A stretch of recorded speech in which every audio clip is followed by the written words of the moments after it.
Sveiki, skatītāji! Paldies par skatījumiem, laikiem, komentāriem. Braucu uz Tropeju, pastaigājos. Kamēr es pastaigājos pa Tropeju, es jums pastāstīšu par medicīnu Itālijā. Jo daudzi no jums man jautāja par medicīnu Itālijā. Tātad, Itālijā ir jaukta medicīnas sistēma, kas garantē universālu pieeju veselības aprūpei, kas tiek finansēta no valsts nodokļiem. Bezmaksas pakalpojumi vai pakalpojumi ar mazu līdzmaksājumu. Pēc reģistrēšanās, ja esat likumīgs iedzīvotājs ar uzturēšanas atļauju vai Eiropas Savienības pilsonis, kas rezidē Itālijā, liela daļa pakalpojumu ir pilnīgi bez maksas vai prasa tikai nelielu līdzmaksājumu. Bezmaksas pakalpojumu un pakalpojumu ar līdzmaksājumu. Ģimenes ārsts, konsultācijas, recepšu un nosūtījumu izrakstīšana ir bez maksas. Speciāla vizītes, ārsta ar noteiktām vizītēm ir jāsadz neliels līdzmaksājums. Neattiekamā palīdzība. Ārkārtas un dzīvībai bīstamās situācijas aprūpe ir bez maksas. Diagnostika, testi, asins analīzes, rentgens, sonogrāfija. Ja tiek veikti valsts iestādē, ir jāsadz līdzmaksājums. Uzturēšanās slimnīcā. Visas operācijas, hospitalizācija un vitāli svarīgas procedūras publiskās slimnīcās ir bez maksas. Zāles, dažiem ar recepšu medikamentiem ir noteikts neliels līdzmaksājums. Hronisku slimību aprūpe pacientiem ar noteiktām hroniskām slimībām, piemēram, cukuro diabētu, vēzi. Visi ar šo slimību saistīti izdevumi, vizītes un zāles ir pilnībā atbrīvotas no maksas. Līdzmaksājums ir valsts noteikts līdzmaksājums, kas nekad nav paredzēts kritiski aprūpei un kam ir maksimālās robežas. Maksas privātie pakalpojumi. Daudzi iedzīvotāji vēlas maksas privātos pakalpojumus, lai izvairītos no gaidīšanas rindās, kas var būt garas, un lai izvēlētos savu konkrētu vēlamo ārstu.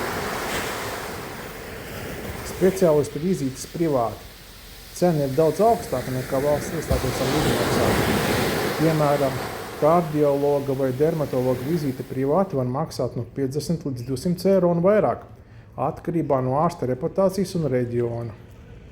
Privātās klīnikas. Tās piedāvā ātrāku piekļuvi operācijām un procedūrām. Zobārstniecība. Zobārstniecības pakalpojumi lielākoties netiek sekti, izņemot ļoti specifiskas, sociāli neaizsargātus gadījumus vai ķirurģiskās iejaukšanās. Tāpēc zobārstniecība gandrīz vienmēr ir par pilnu maksu.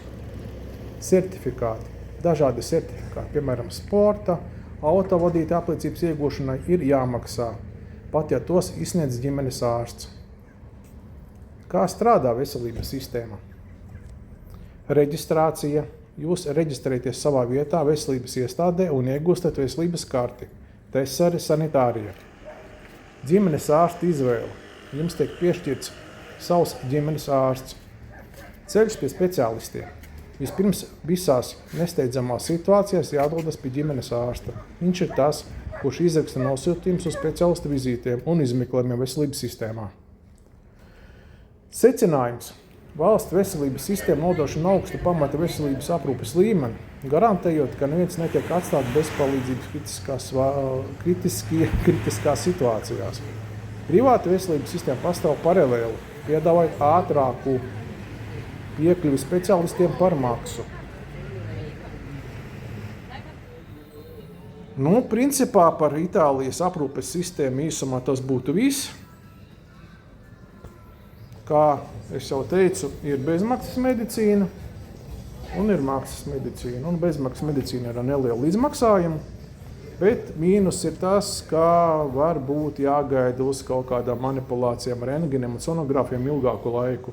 Bet ir alternatīva, ir maksas privātās klīnikas, kur to visu var izdarīt daudz ātrāk, bet par to, protams, ir būtiski dārgāk jāmaksā. Un katrs pats izvēlās, kas viņam ir aktuāli, cik viņš var gaidīt vai nevar gaidīt. Paldies par skatījumiem, gaidu komentārus. Lai jums jauka diena, paldies un visu labu!